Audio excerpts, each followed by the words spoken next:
All right, so that we don't delay further, it's always the day two of any conference is always tricky in the mornings to start on time, but hopefully we can cover up. Um, Welcome to the second day of CPR Dialogues 2020. Most of you've already been in the session in the adjacent hall, and you know from your programs that the lineup for day two is as engaging as the lineup was for yesterday. We have parallel sessions in Jacaranda, which is next door, as well as here in Gulmohar. And my name is Mukta Naik. I'm a fellow at CPR, and I'll be your MC for this room today.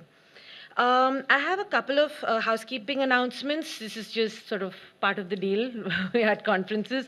So please keep your mobile phones on silent. If you're tweeting from here, please use our hashtag CPR Dialogues 2020 to amplify conversations. The event is being live streamed as well on Facebook, so it would be useful to amplify that as well.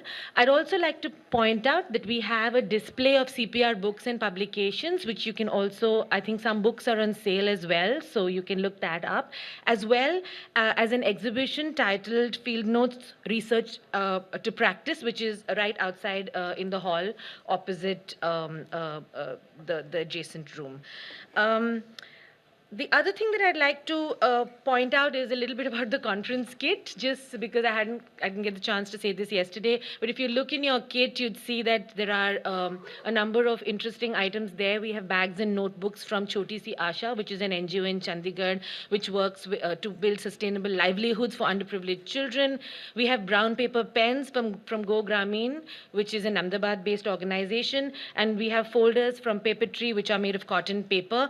These are the people who also do Hathi Chap, which is elephant poo paper, which a lot more people know about. So this is just little efforts on behalf of CPR to I think make it more realistic that we can choose alternate materials for things that we usually think we can't. So we'll move on to our first session today, and I think our speaker, external speaker, Mr. Sudhir Krishnaswamy, who's the Vice Chancellor of the National Law School of India University in Bangalore, is on his way. He's a bit delayed, and he'll join in. But the rest of our speakers are here, and I have to say this is my favorite panel from the conference because it's all my lawyer colleagues on the dais here, and one not lawyer, but it's like this powerhouse of CPR fellows. Women who make a lot of difference in the world, who always champion the things that we all want to champion, but much better than us. So let me introduce Namita Wahi, who's a fellow at CPR and director of the Land Rights Initiative at CPR. Shibani Ghosh, also fellow at CPR. Kiran Bhatti, senior fellow at CPR. And the session will be moderated by Arkaja Singh, who's also a fellow here. I'll hand over to you, Arkaja. Thanks a lot, Mukta. Am I on the mic? I think I am, no? On. It's red for on. Yeah, it's all right. Okay. All right. Okay. All right. So, I mean, we'll start now, and we will. Sudhir will join us. He's probably about 5 or 7 minutes away. I've just spoken to him. So we'll start now, and we've asked him to actually tune into our live stream on print, apparently. But let's see how that works. So. Lant in the last session was talking about the power of ideas, and I think that's a very relevant place to start talking about social and economic rights, because rights rights are not only about interest groups. They affect interest groups, but they're not only about interest groups. And we'd like to here shift the frame slightly to talk about the idea of social and economic rights and what they might mean in context of or in relation to the state, because that's something we all engage with quite closely in our work. Social and economic rights came into, the Indian Constitution didn't guarantee social and economic rights to start with, and it still does this only in a very limited way. And this interpretation was extended through the vehicle of an Article 21, which protects the right to life and liberty. This has been since the late 70s and the 80s progressively interpreted to include various types of rights.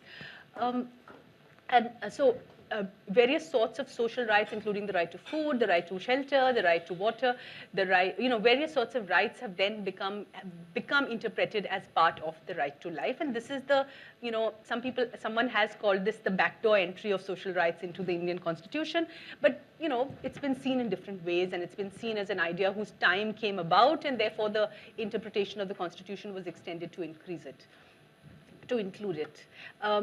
However, social rights through this Article 21 form are perhaps most relevant in very dire and stark situations, where the denial of a social or economic right is actually a matter of life or death in some way. So we see this in the manual scavenging cases, where we see that the issue was made out to be really stark in terms of human oppression. And the court's interventions here resulted in a very powerful recognition that the continuance of the practice of manual scavenging was a violation of constitutionally protected rights.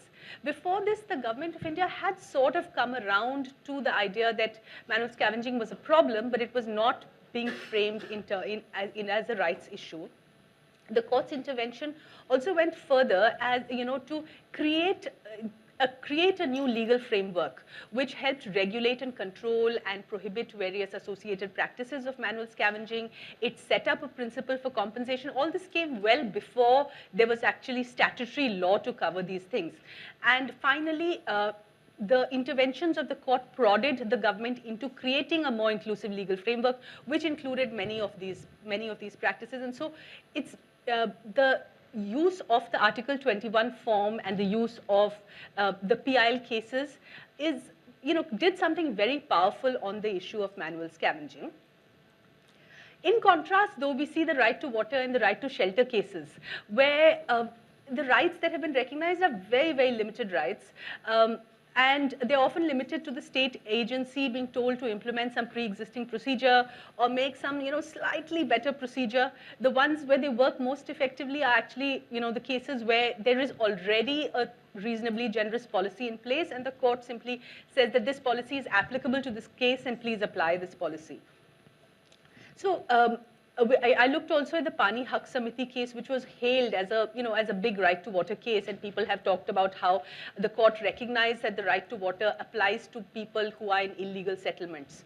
However, even here, when you actually look at what the court says, it doesn't say very much more. It says that a person in an illegal dwelling also has a right to water, but the city corporation can make a better policy. By that policy, they can actually make people pay more for the right, pay more for water than people in not so illegal dwellings.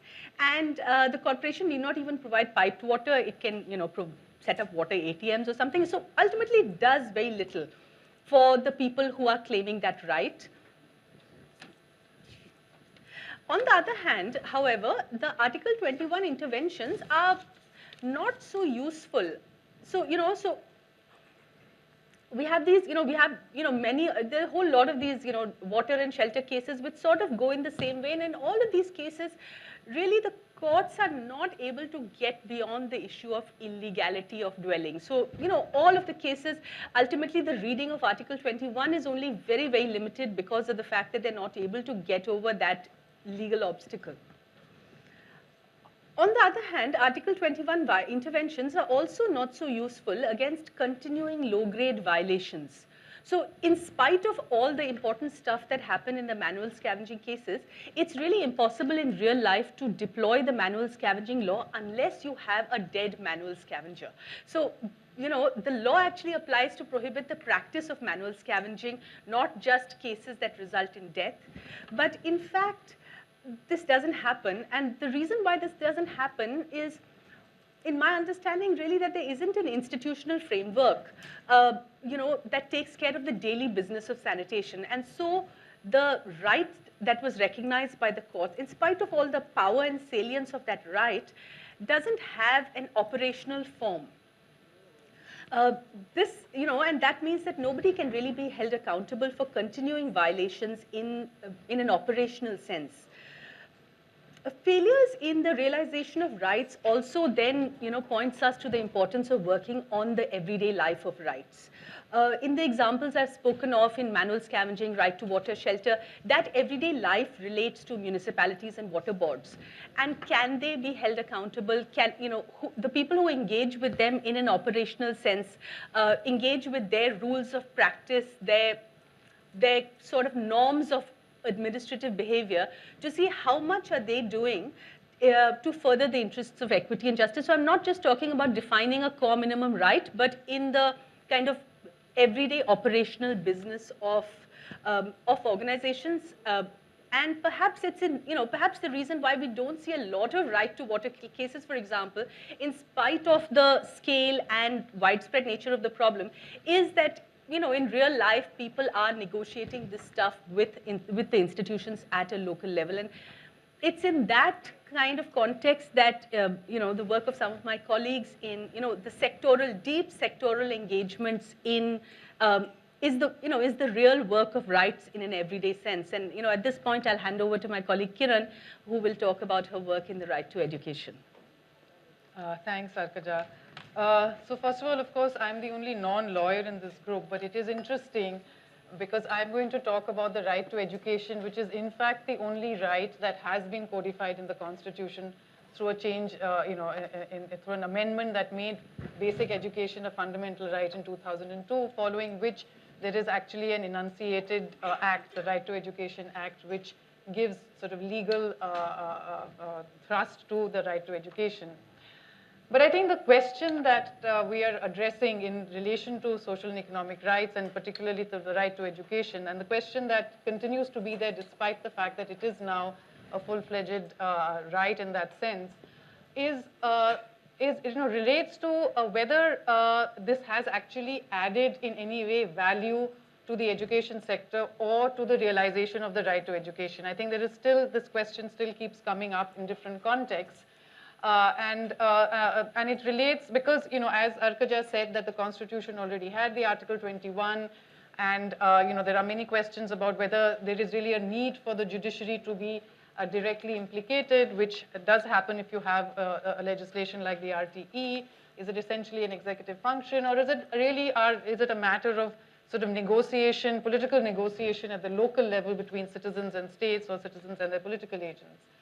And so as far as the right to education is concerned, really the question we are facing is what difference has it made? Has it made any difference? What has been the experience of the RTE Act? And it's almost a decade now since the act was passed. And I think the simple answer to that question is yes, it has made a difference. And the reason it has made a positive difference, and I think, and the reason that that is the case is that for the first time, the articulation of the act actually tried to define or clarify what the right to education could mean. It has laid out, in a sense, basic standards and norms for the shape and form that a right to education could take. And this was literally done for the first time. And one may have a lot of disagreements on what those standards and norms are. We may not agree that all aspects of what could or should constitute the right to education may have been included in the act in the way that it was drafted or formed. But it nevertheless was the first time that some shape was given to what the operational aspects of a right to education could be. Maybe it is minimal, maybe it doesn't please everybody, but it's that those are works in progress. It is not, it was definitely a very important first step in defining possibly what a right to education could be. Till then, we did not actually have a clear sense of the operational aspects of that right. The second thing, important thing that it did was that it clarified the role of the state, particularly in relation to the non-state. And that also came about actually through a case that went to the courts immediately after the RT Act was passed, and many actors in the non-state, particularly private providers, had a lot of questions about their role and how they had been implicated in the act. And that process itself took the conversation about the role of the state in providing this, in realizing this right to the next step. Several other questions have consequently arisen, but we have definitely moved the needle on getting some clarity on state versus non-state in the realization of some of these rights. But the more important thing, I think, which sometimes one tends not to give that much importance to, is the fact that ultimately the realization of rights is about citizenship. It is about creating democratic spaces. It is about allowing citizens to be able to engage with the state in a kind of more structured fashion. And I think the whole process of having the Constitution amended and of drafting the legislation brought a lot of different actors, stakeholders, if you like, in working in education, civil society, educationists, others, to engage with the state in clarifying some of these issues of what should go into a right and what should not. And eventually, I mean, it was a long process. Even after the Constitution was amended, it took 8 years to draft the RTE Act. And so you can imagine there was a lot of contestation between the citizens and the state in that process. And eventually what emerged was a consensus formulation. And yes, it didn't please everybody. It isn't a perfect legislation.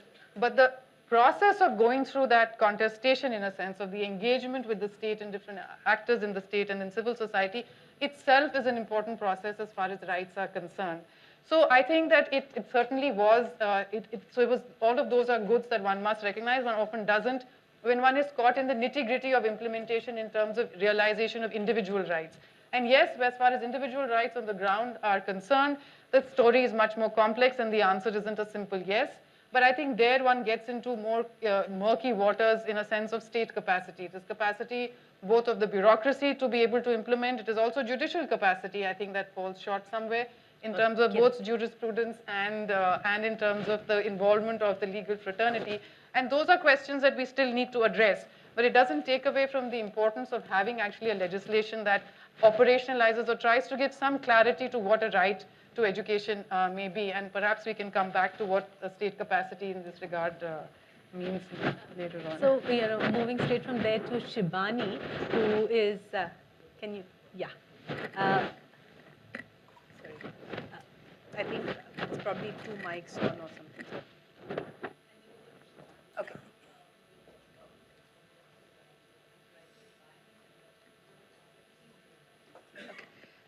Thank you, Arkaja. Am I audible? I don't know if the mic is working. Okay, great. Good morning, everyone. So today I thought I'd speak about the right to environment, which has been interpreted as part of Article 21 and the right to life as enumerated in the Constitution, but kind of looking more specifically at a part of the right to environment, which is actually the procedural environmental rights. So what we usually talk about when we talk about right to environment is the right to clean and healthy environment, the right to pollution-free air, right to pollution-free water, right to hygienic surroundings, a kind of an ecological balance, and all those are actually considered to be substantive environmental rights. And most of our kind of academic discussion and also, the jurisprudence has evolved a lot more around these substantive environmental rights. But there are a set of procedural environmental rights which have also been read into Article 21 as well as actually Article 19 of the Constitution by the Supreme Court and followed by several of our high courts and the National Green Tribunal subsequently, which I believe are actually perhaps in some way more important than the substantive environmental rights because they're essential for anyone to actually realize the substantive environmental right, to access the environmental rights. And more than this instrumental role, they're really important, and in fact, Kiran mentioned it, to actually democratize the space.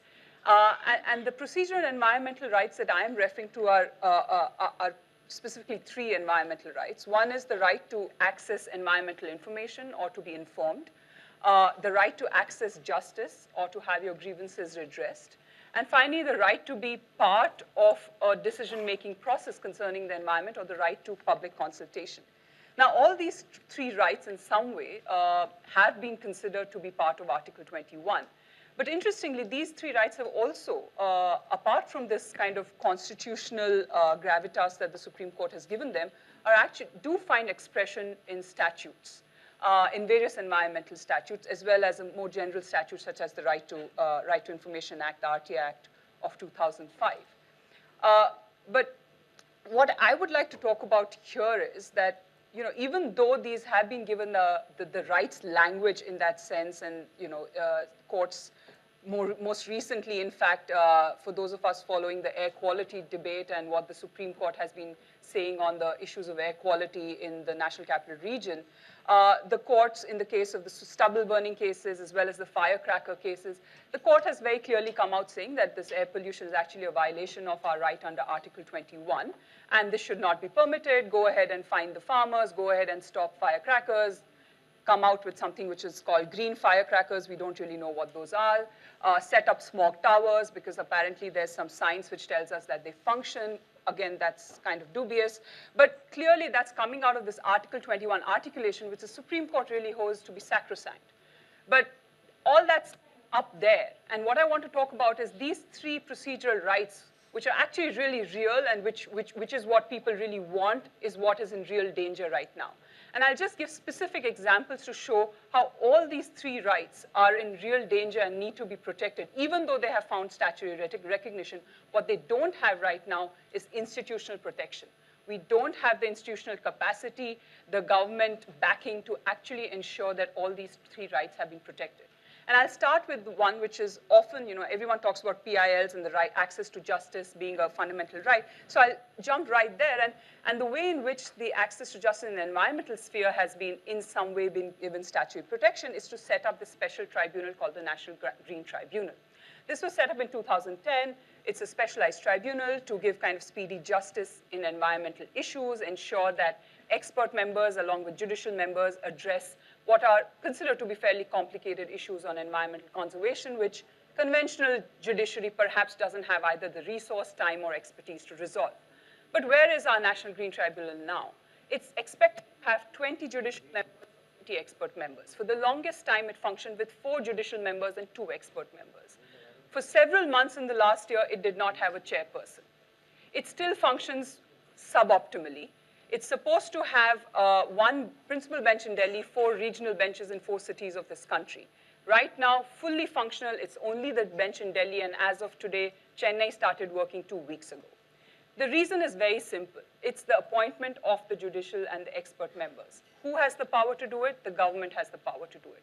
It's an institutional, deliberate weakening of the institution of the National Green Tribunal, which is taking place as we speak. And just by not having a functioning tribunal, you are clearly denying the right to access to justice for those of people who want to raise environmental issues, because the law is very clear. If a case can go to the National Green Tribunal, no other court will entertain it. So even though the high courts and the Supreme Court of the country theoretically can do it under the Constitution, they will not, because they will say you have the remedy under the National Green Tribunal Act, but the tribunal is actually not functioning. So that's one example in which this procedural environmental right to access justice is being clearly denied, and we don't have the institutional capacity to ensure that. Secondly, the issue on right to access information. Now, right to access information, the timely disclosure of information, of course, is essential. Otherwise, the right to access information is, of course, very essential. But it's not just the right to access documents per se, but it has to be timely access to documents. It has to be documents which are essential. These are documents or information which should allow people to actually make decisions, to challenge decisions which affect them. And a clear violation of this is when people really do not know whether, for instance, development projects have been granted any clearance, information about the approvals, conditions on which the approvals were granted were just not disclosed publicly. And then when people want to challenge that and then go to court, the court says, well, you took so long that we cannot now stop the project, and a fait accompli situation is created where these development projects are then allowed to continue. So when you denied access to information initially, you actually, in some sense, the Article 21 right to a clean and healthy environment has been denied, because I really could not have known about the project in the first place. And finally, the right to participate in public consultations. And there are people in this room who have done much more research on this issue than I have, but there have been clear instances. There are, for instance, a public hearing, which is a mandatory required under the EI notification. The project proponent just hires goons to actually to influence people during the public hearing, and they're not able to present what they want to during or raise their concerns.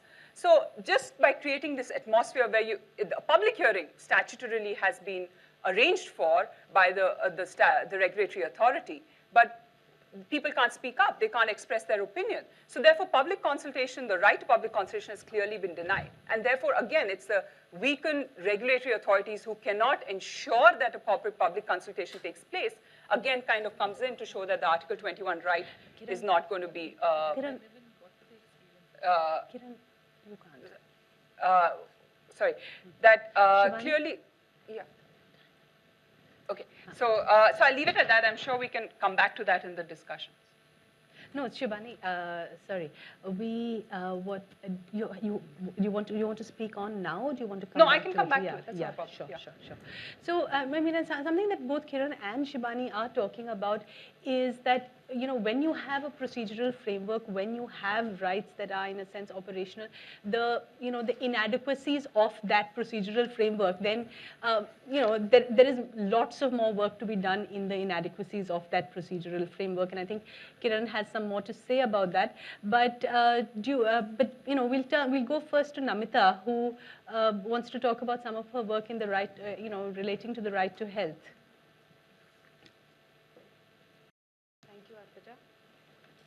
Am I audible?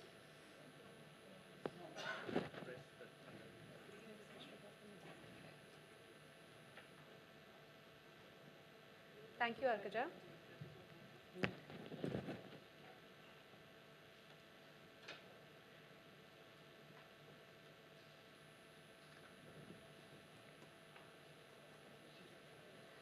We speak so much in policy circles about development that this is a very important and timely opportunity to speak about rights.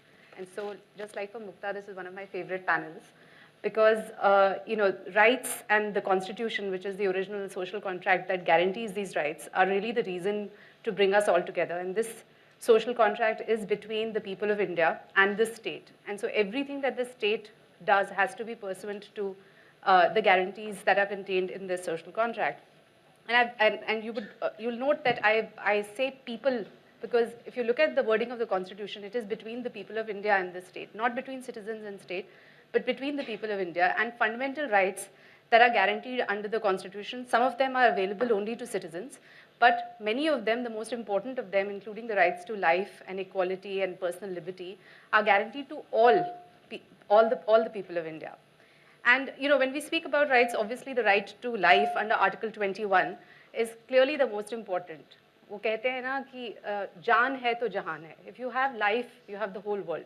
And so the guarantee of the right to life, even though it is phrased as a negative guarantee, like you cannot be deprived of life and liberty without procedure established by law, has been interpreted by the Supreme Court to include various aspects of the right to life. And here I want to make a distinction between constitutionalization of rights and justiciability of rights, because if we look at the Constitution as the text of the Constitution as it existed in 1950, it, in the chapter on directive principles of state policy, it included various obligations on part of the government that included rights relating to the right to health. So just to read out a few, these rights related to safe working conditions for employees, protection of the rights of children to develop in a healthy manner, improving nutrition and public health, care for the elderly, sick and disabled, and rights and obligations to protect and improve the environment. And if we go into the history of the rights movement, how these rights were codified in the Constitution, we find that actually there wasn't so much of a distinction made between civil and political and social and economic rights in the lead up to it. And it is only towards the end that some were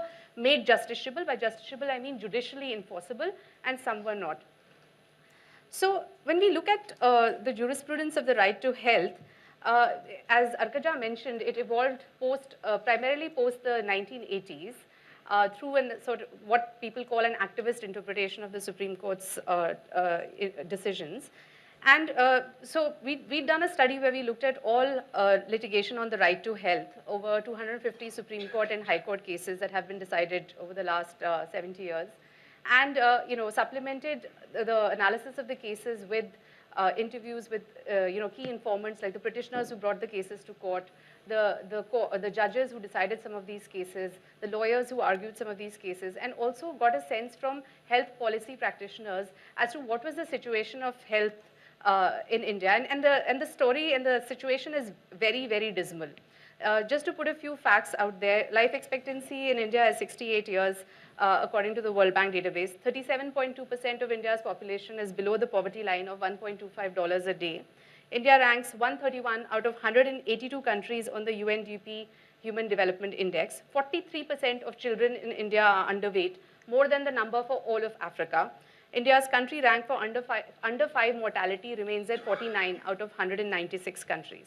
But given this dismal situation, you would expect the government would make health really a priority, but that's not true. Total expenditure on health as a percentage of GDP is only 4%, of which government expenditure is only 1%. Our government is spending only 1% on health.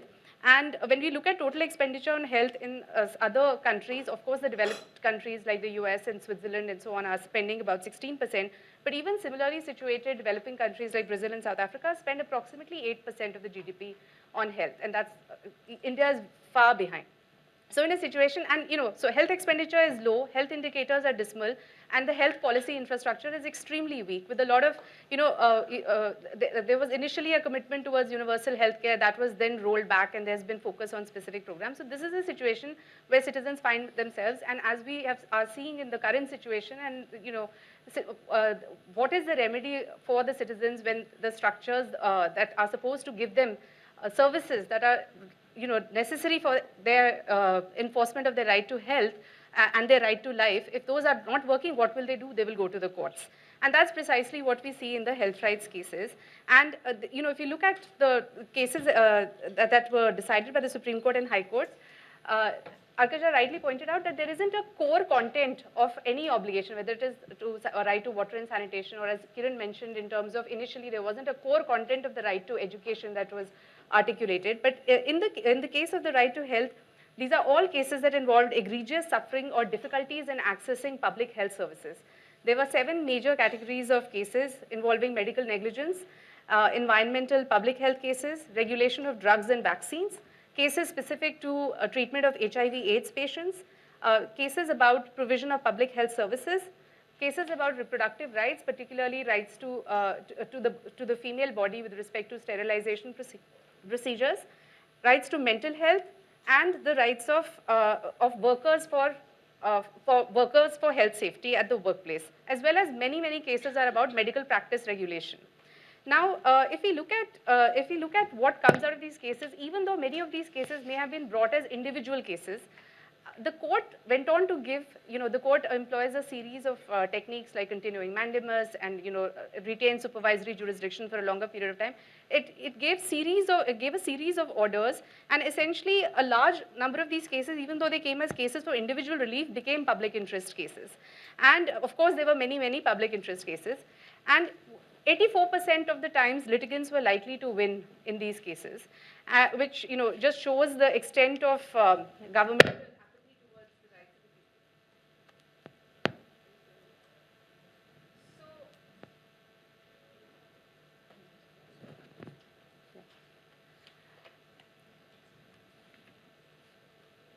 people. So essentially, in this situation, where the court upheld the petitioner's claims, and it gave a series of orders which then became policy. So for instance, if we look in regulation of drugs and vaccines, emergency medical care, we all know that we can now go to any hospital and they cannot deny us emergency medical care. That came out of the Parmanand Katra case in '96.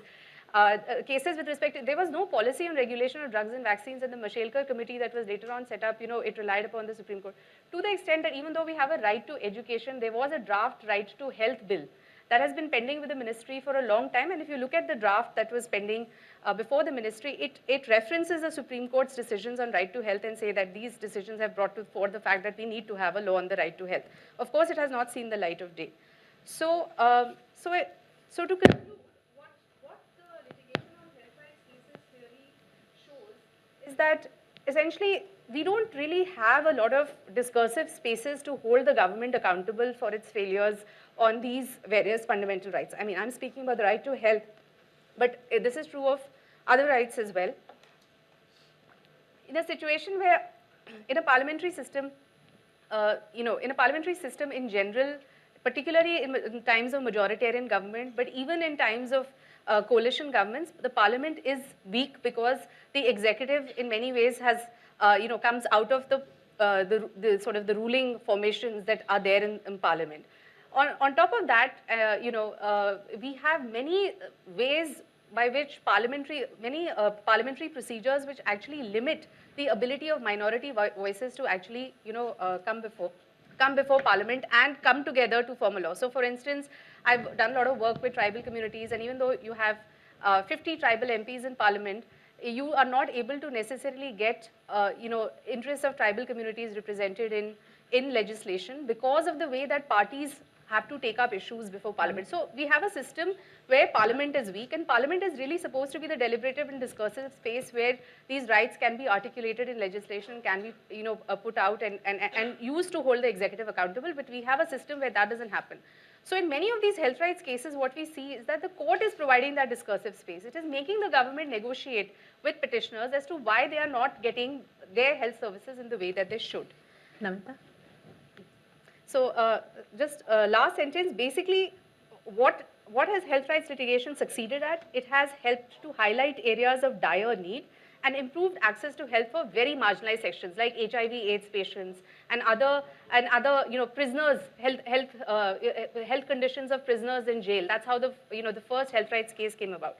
But at worst, it has failed to bring about structural reform to improve the persistent failures plaguing the health system. There has been no significant increase in health expenditure, and there hasn't been a significant improvement in health infrastructure that has come out of the court's interventions. So I'll stop. So, I think critically the difference between all these different sort of examples of the extension of the right to life to protect different kinds of social and economic rights, one way to look at it is, to what extent did these interventions shift the policy consensus? How much further were they able to go? Clearly in the right to water and shelter cases, there isn't, some sort of underlying social policy, can we call it, policy consensus or a social consensus about the rights of squatters or people in illegal settlements. Clearly, we don't have that consensus, and that's, that really limits the scope of legal of rights intervention in those kinds of cases. Whereas in the manual scavenging case, in the manual scavenging cases, a large number of cases, and in the health rights cases, the cases seem to have created some sort of, created an articulation of rights that didn't exist before, pushed the envelope perhaps a little bit on the, on the notion of those rights. I'm not quite sure how, the others, another aspect of the story, which is the managerial, the everyday life, the kind of the continuing life of rights after they've been recognized and articulated in the courts. And that's the really difficult space where, even rights that are quite well recognized don't fare very well, and they're, at best, what that legal recognition does is, as Kiran talks about, creates a space within which lots of people, lots of actors can then engage with the state in the everyday interpretation of those rights. But, at worst, we have the NGT case. The NGT cases, or even, even the NGT, even the imperfections of the NGT means that procedural life doesn't, there's still not much that people can do in their engagement with the state if the state doesn't play its part of the story. Moving on to Sudhir, who is a bit late, but has, thankfully made it. Thanks, Arpita.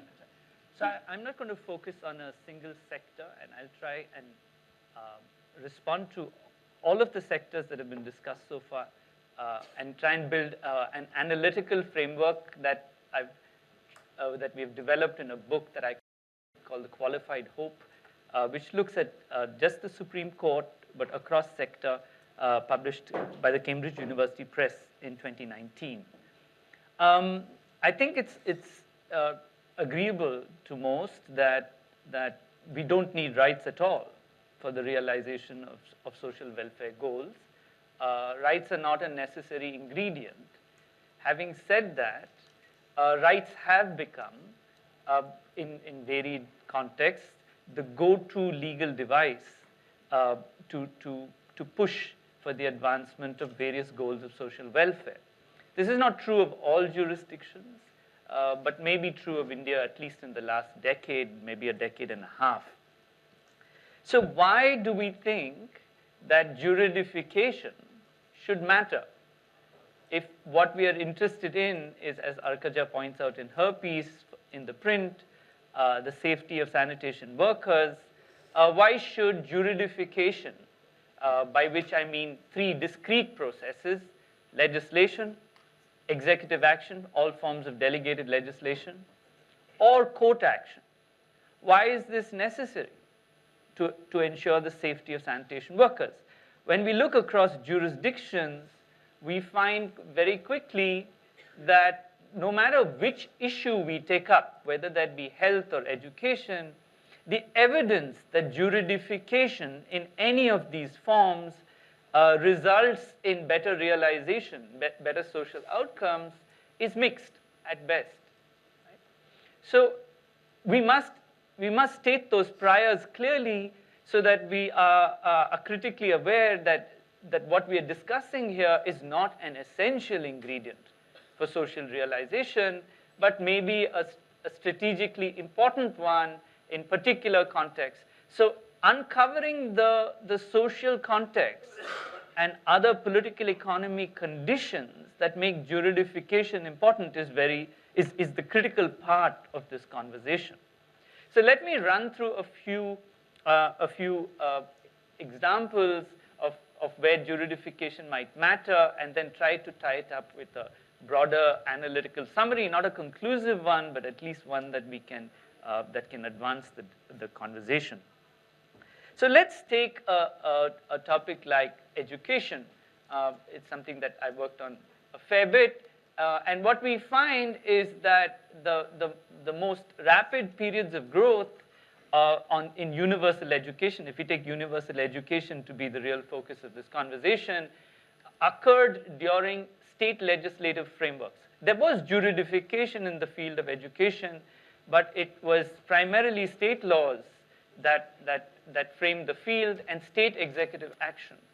So that phase of state legislation covers almost 40 years of post-independent India's history. We see the largest advances in the provisioning of universal education under state laws. At a certain time, we enact a central law, by which time enrollment rates are almost at 96, or was it 97%, if I'm not mistaken. By the time the Supreme Court gets into the act and acknowledges that we have a fundamental right to education, I think we're touching the 90% of universal education. And by the time the court starts adjudicating what are known as the important right to education cases, we're at about 98% in the achievement of universal education. I'm saying if you take Unnikrishnan as your cutoff, 1993, the universal education question, at least enrollment, if enrollment is the parameter, we are far along the road by the time the Supreme Court gets to work in Unnikrishnan. So when we look at education and we think about what is the role of the law in education, we have to modestly concede. I say modestly because I know as lawyers we're interested in courts, and the Supreme Court in particular, we have to modestly concede that much of the work, the juridical work in education, was done before the court got there. And the court's contribution to the progress of universal education may be relevant in some other parameters, but not on the parameter of enrollment. Maybe some questions of quality, though the court has actually had very little time to engage with the question of quality education.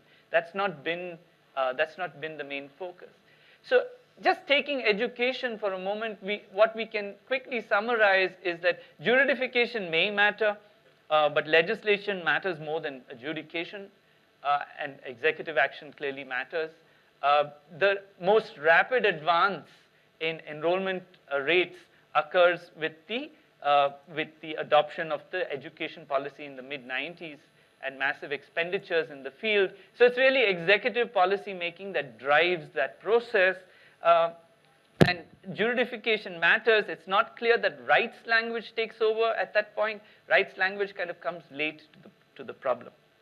So if we start parsing areas of social action in this way, I think that we develop a better sense of the relationship between juridification and social outcomes.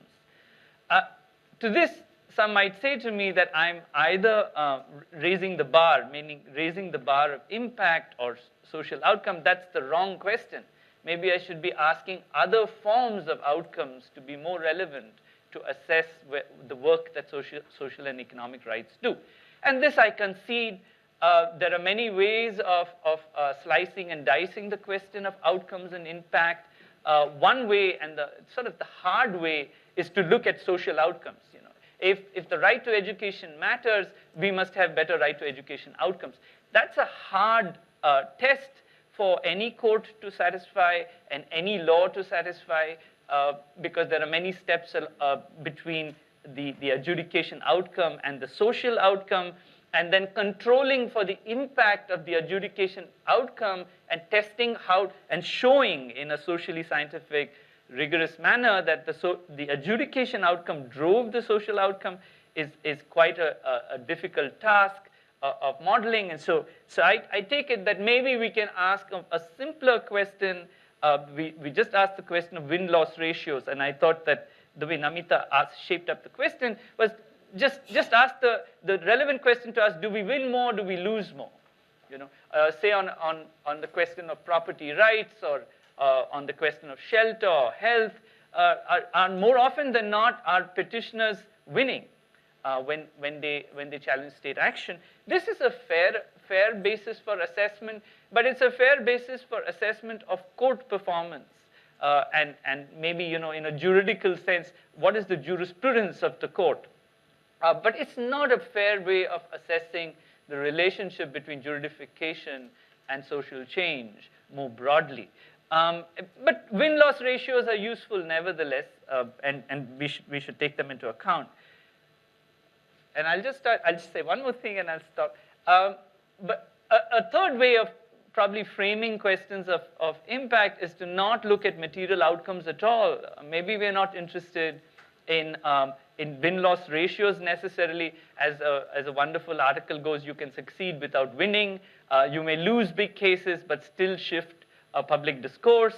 And so you can have these discursive wins. We can reframe public policy questions. And these would be broadly bracketed as kind of symbolic outcomes, and maybe non-material outcomes, symbolic outcomes that juridification may generate and may have great value. And it's probably true, and I think it's fair to say that in Indian media debates and in Indian broader, at least legal debates, it's the symbolic outcomes that seem to drive the concern and fascination with the Supreme Court. We seem to both impute to the court, and maybe fairly, the court does have this outsized impact in changing the national conversation. That is, it can simply take an issue like, say, mangrove forests outside Mumbai and reframe what those mangrove forests mean. I don't know. I'm just hypothetically putting it there. Maybe this is the kind of impact that courts have. And in social and economics rights cases, what we're looking for in the adjudication frame is this kind of large symbolic impact, a discursive reframing of the way we think about public policy problems. And on that count, I suppose the court is most successful, if at least for those who see the court as a big player in this field. So let me then trade down my three impacts. If we ask the broad question of social change, at best our court is mixed to poor in guiding big social change. If we ask win-loss ratios, I think depending on the field, in some fields, socially disadvantaged petitioners win significantly in the court, and that's a positive. But it's probably in the third sphere, the symbolic impact sphere, that the court has its maximum play. It gets the attention of headline newspapers and TV every night. So that seems to matter the most. Thank you. So there's a practical value and a symbolic value to rights. And a practical value, should that practical value also be measured in terms of developmental outcomes, or is that are there other ways to also other considerations for what the practical value might be. And, I think, and Kiran, what would you say about the, both the symbolic and the practical values of the right to education? Right. So, I mean, Sudhir has already said some stuff about the right to education, and so in a sense, taking off from there. First of all, I think that by the time the right to education came, clearly enrollment was not the concern, but there were many, many other concerns. And those were quite serious concerns because enrollment in any case is a very weak or poor indicator of what is happening in the education space. And the education space was not in a good place at all. I mean, there was attendance was very poor, and I mean, there were all kinds of problems of implementation and in a larger sense of what was happening in education. And I think, as I said, that laying down those standards and norms was to give that shift towards more looking at education in quality terms and not just in terms of enrollment. And I think that the Right to Education Act did that, maybe in a minimal sort of way, but it certainly did that. So it was not just symbolic in giving that message that we needed to have standards and norms and that just anything didn't go in education and enrollment was not the only thing, but it also had an operational side to it. And I think that in terms of, yes, I think there are many, many lessons from that process actually of having drafted the legislation. And I think one of the things that, the takeaways from that is that it is important to have an operationalized framework because it does set those standards and norms. It also sets kind of the roles of the different parts of the state. So, whether it is the courts and it is the executive and also the spaces for citizen-state interaction.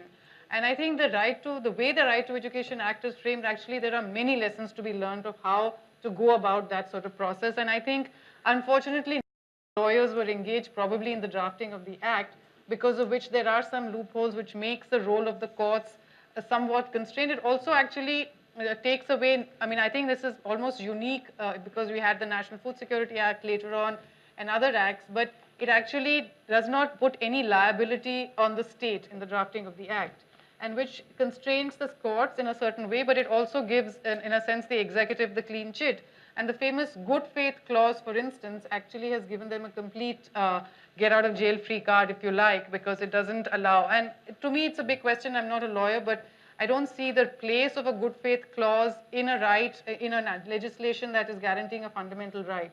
Because, in a fundamental right, it's not sort of, the state is primarily responsible. So there's, the accountabilities or responsibilities are slightly different in that case. But the Right to Education Act, even though it comes out of a fundamental right, does have the good faith clause. And I think that's worth for the legal community to engage with and think about and how that impacts the role of the court actually in a certain way.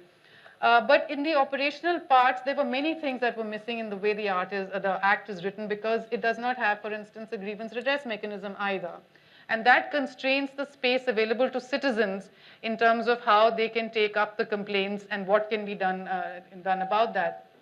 There are, in fact, no institutional spaces created, as Namita was also saying, for that very important part of realizing rights, which is beyond the courts, which is available at the local level, it is available to the states, because in any case, accessing courts is also not easy for an ordinary citizen to do, and so that does limit the juridification part, as Sudhir was saying, and especially for a fundamental right where only the higher judiciary comes into play, it's very hard for ordinary citizens to actually reach even a high court and try and access their rights in that way. So there are a lot of questions related to operationalizing a legislation, even if it's coming out of a fundamental right, but these are not, which doesn't take away from the importance or the value that actually putting it in terms of a articulated legislation, the value that it does add to the space, to the larger space, the social space, or to the political space as well, because it does give a sense of what a right can be. It asks the next level of questions of how to take that forward, whether it is to be taken forward through the courts or whether it is to be taken forward through executive action. And I think the cases that have come up have actually highlighted are interesting. And in here, I just want to give a very quick example where it's not just the symbolic role. It can also have another kind of role, even if it doesn't transform the structures of implementation on the ground. For instance, there have been cases, there was a case actually which started before the RTE was passed and then culminated in the Supreme Court after the RTE was passed regarding the provision of toilets, because The case started with a child who there was no toilet in the school and he had to go home to access the facility, and on the way crossing a highway, he met with an accident and died. But by the time the case came up to the Supreme Court, it was all about the provision of toilets, and because RTE provides for toilets, the court actually asked all state governments to give a report on what the status of toilets in their schools were.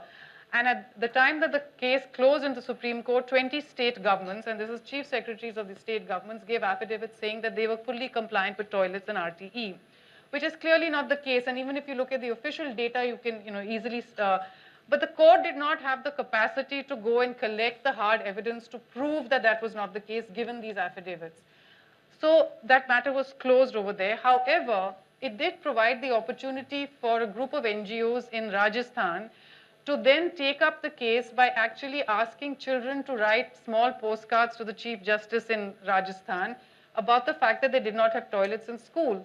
Yeah. And then the court asked the state government to give a response, and to date the state government has not given a response, but the state government has gone down the line to the district and the blocks where the schools were located and asked the officials to take action, and that action has come about.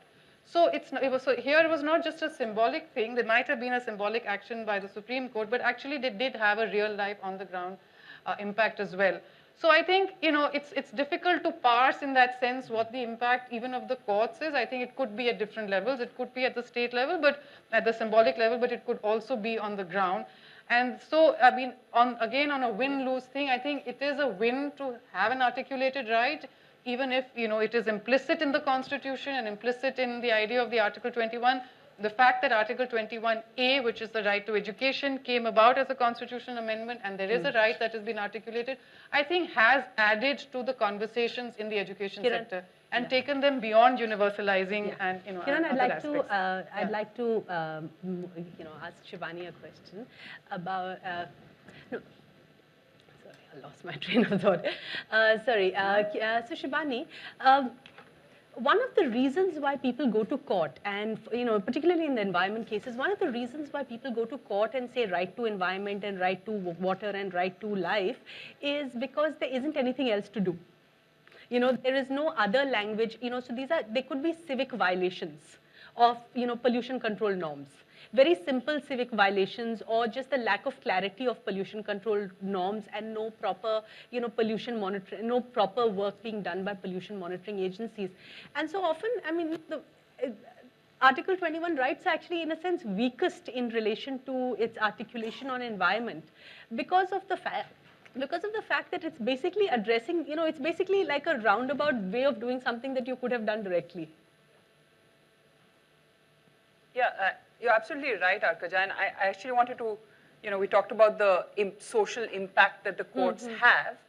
I think there's actually, also when we're talking about this, lawyers need to consider the negative impacts of getting courts into these kind of discussions. Yeah. And when you're talking about weak pollution control boards, I mean, something that some of us are looking at, there's actually evidence to show that once the court steps in, it's almost an excuse for the pollution control boards or the government in power not to step up its game. So it's like, okay, the court told us to do this, so we'll do exactly this and not anymore, even though we are statutorily required to do a lot more. But we are so busy trying to just comply with what the court directed us to do that we are going to put everything else on the back burner. Now, that's a problem in itself, but it's a further problem when what the court asked you to do in the first place is perhaps not the ideal thing. I mean, case in point, a lot of the air quality cases that we're looking at now, the court has now said within 3 months, set up a smog tower. Are we really required to spend all our limited resources, time, and efforts to set up a smog tower where we don't have the scientific evidence to do that? And for another example of, it's just, in this whole thing, just closing off the democratic discussion space by letting the court enter into it. And kind of, in some senses, I think we ignore the fact that the courts have, in some senses, directed the discussion in a particular way, kind of forced the discussion in a particular way, and it could have gone in many other ways. And that's actually a negative impact of the courts, I would say, in articulating it in the rights framework. Yeah. And just to come back to your question, and what has then happened is that where we should have actually spent our time and energy in kind of building the capacity of the institutions to do their statutory jobs, they are actually building the capacity to do just what the courts asked them to do. So I think in that way, it's slightly counterproductive. Yeah.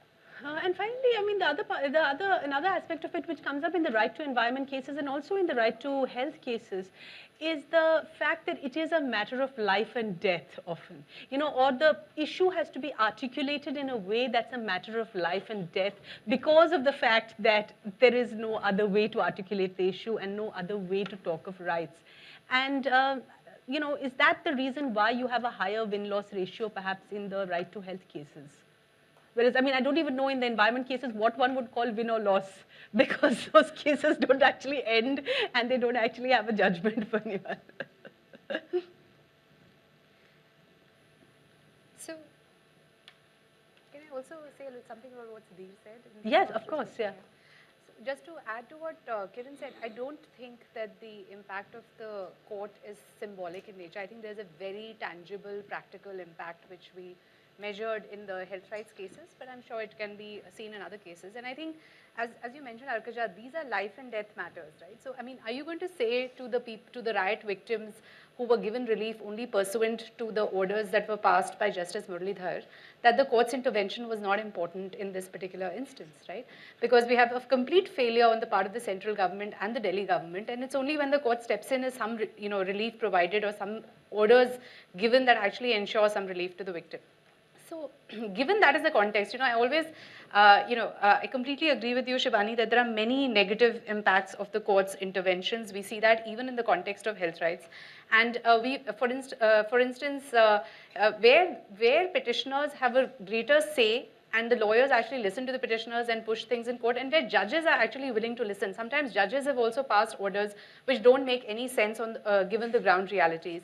So, it depends upon how that adjudication happens, but for example, in one of the successful adjudication, which was the HIV/AIDS cases, this is a situation of complete governmental apathy for the people. We had, the money was not going to come from the government of India, the money was coming from the global fund, the resources were available, but some policy according to which if you were not already on first line treatment under the government's thing, you would not be entitled to second line treatment. Now we know how government programs are run in India, we know how much awareness there is. There was absolutely no reason for the government to deny second line treatment to people who were not already on first line treatment pursuant to the government's programs, especially when it's not costing the government of India anything. All the money is coming from the global fund. So all this case actually did was to force the government to provide treatment to everyone who needed treatment.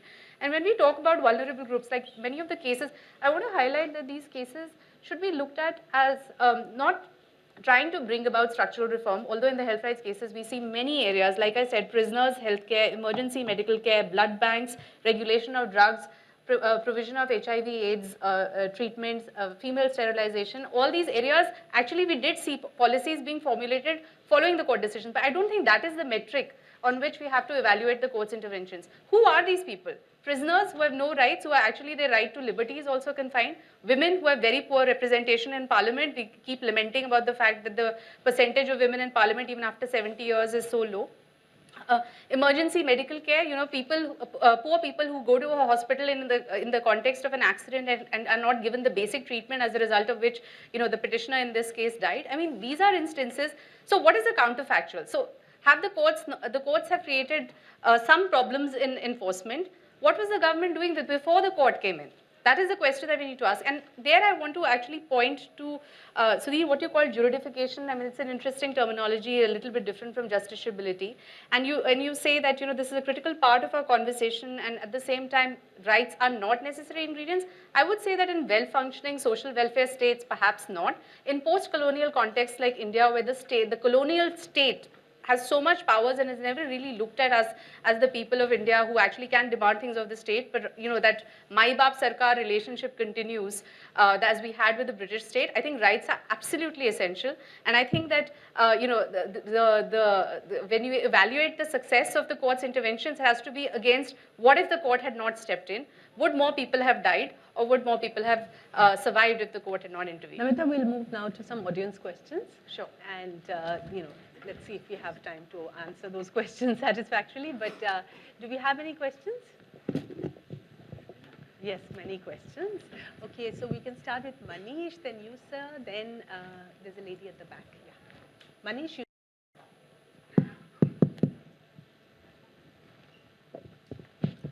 Yeah, thanks for a very interesting panel. I like the way you guys all brought different things together. I want to engage with sort of what I think are two elephants in the room on Article 21.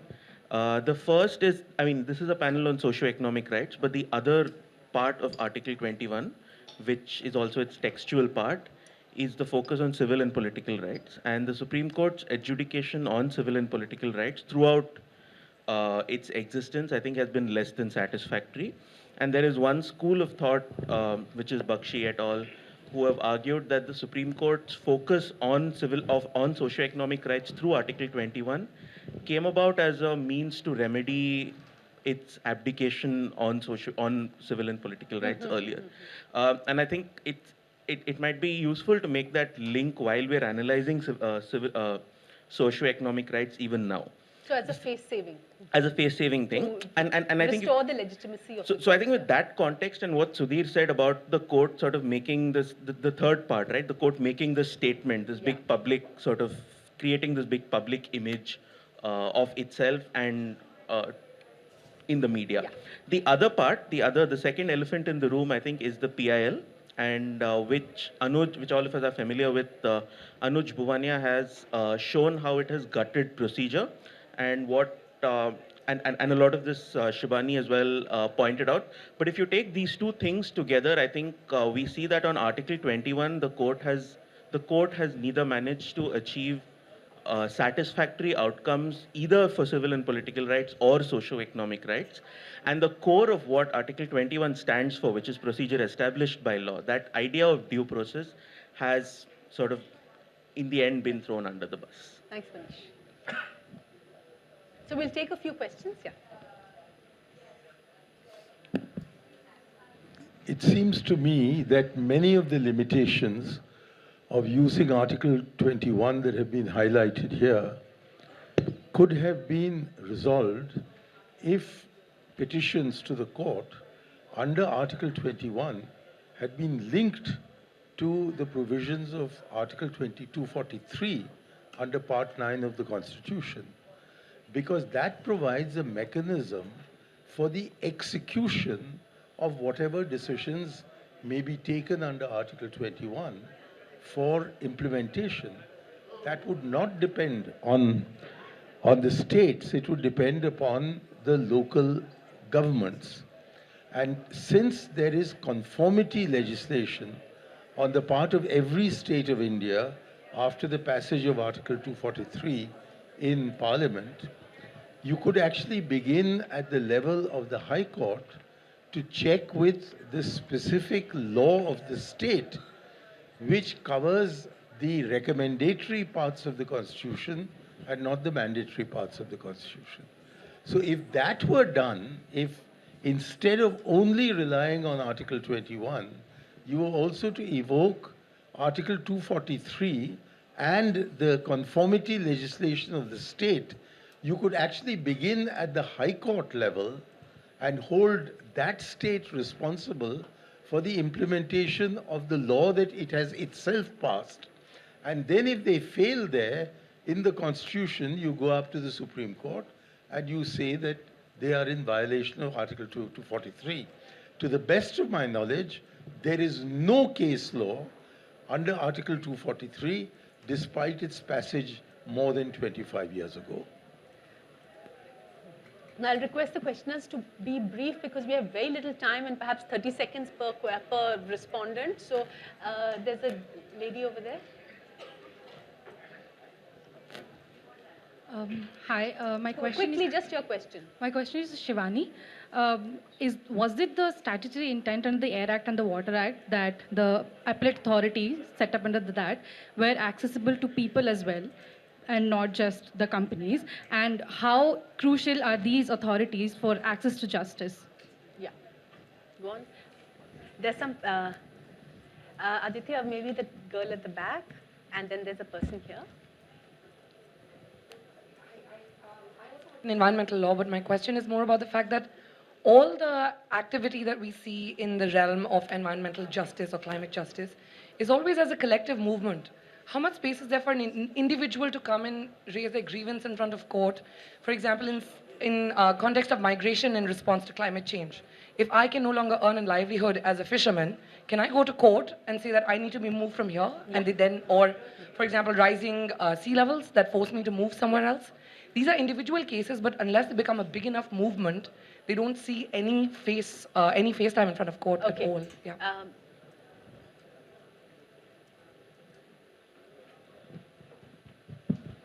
Yeah, my question is to the role of judiciary when there exists a conflict between the social and economic rights. For instance, there are cases like sand mining ban case, the sterilite ban case, and then there are construction ban case. So on the one hand, code has ensured the social rights to be preserved, but on the other hand, there have been economic losses to the Indian economy. So as a matter of principle, what shall be the role of code to ensure the process or also to evaluate the outcomes under all its ambit? So I think that's it. I don't think we have time, unfortunately, for any more questions. Shimani, maybe you can answer first, since some of the panelists' questions were directly to you. Very quickly, appellate authorities, yes, citizens can also approach the appellate authorities, though certain appellate authorities have interpreted otherwise, but there's a High Court judgment now that clearly says that people can also approach it. So and yes, I do believe that appellate authorities should be strengthened and make sure that they are actually the first forum to access justice before you go to the National Green Tribunal, but there's a whole big problem there about why that's not happening. About your question about individual rights, it's true that it doesn't happen. Actually, the NGT doesn't even allow individual rights cases to come to it in some cases. But I think theoretically it is possible, but practically you're right that the cases, unfortunately, that the court wants to pay attention to, the media wants to pay attention to, are the ones which have kind of this whole movement around them. But theoretically, individual rights, environmental rights can certainly be brought before the courts. I mean, there is no bar on it. So on, the Manish's question and the other sort of, the form of the PIL question and, the legal strategy, maybe, Namita and Sudhir, do you want to respond to those questions quickly? 30 seconds each. You can respond to the one, you can pick the one you want to respond to.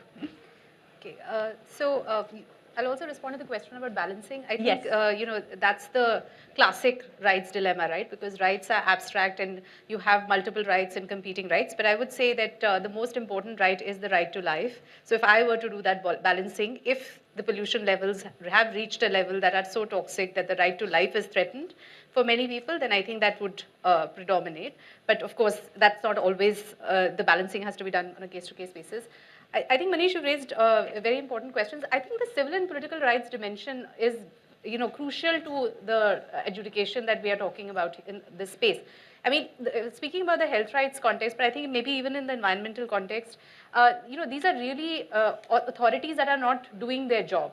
And particularly in the case of hospitals and the obligations on public-private partnerships and all that, it is really about, enforcing your ability to access these spaces, which they are actually required to do under law, but they're not doing. So in that sense, it's not so much as proactive sort of, rolling out of treatments and things like that. Even in the HIV/AIDS cases, like you already have the money, you already have the programs, just include everyone. So it's really a civil and political rights thing.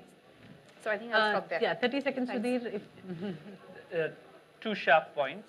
On the balancing question, clearly we read about telecom every day in the papers. Whatever else one's views might be on the role of the Supreme Court in telecom, I hope you're rethinking them now. It's clear that courts are not competent to adjudicate this level of complexity in broad policy terms. They're much better off doing discrete small problems which they're institutionally designed to do. And so my view on the broad balancing question is caution and deference. I'd be happy with a court that was like that. On the second question, I don't see, just to be clear, I don't see myself making Anuj's argument at all.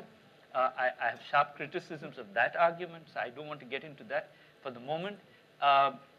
It's not an argument that courts should not engage with social and economic rights. The question that I'm more interested in and that we're interested in the book is to excavate the conditions under which court intervention works or doesn't work. That is the more important question. To pose it as a simple binary that is, courts should intervene, should not intervene, is a mistake. I think it's an intellectual mistake. So thanks. Thanks. Yeah. Okay. Yeah. Here's a question on the local authority, because it's an important Yeah. one, and that is that I think all of us have in some way or the other talked about the need for citizens to actually be able to engage with the local authorities and use that as a mechanism for, and I think there actually, unfortunately, the courts do have less of a role to play. Even in the Right to Education Act, actually the panchayats have been directly implicated as the grievance redress authority, the first grievance redress authority. But I think that's where the state capacity issue comes into play. And we just haven't built the capacities for those local institutions to take on some of these issues. And so the panchayats actually have been quite upset about the fact that they have been implicated in the Right to Education Act, because their own capacities to play a role, active role in education, even though the Panchayati Raj Act gives it to them, has not been developed. And now to put the grievance redress authority obligation on them actually has put them in a bad spot, because they're really unable to. Now, on the state capacity issue, yes, I think the jury is out whether the court can do anything about it. Of course, we need to beef up state capacity, particularly at the local level. Can the courts play a role in that is I think, still an open question. So, there's lots more to say. Sorry, you can take this conversation outside because the next panel is ready. And we started a bit late, so everything's a little off. But you'll have to take this question outside. So thanks very much to the panelists and to the audience. Thank you.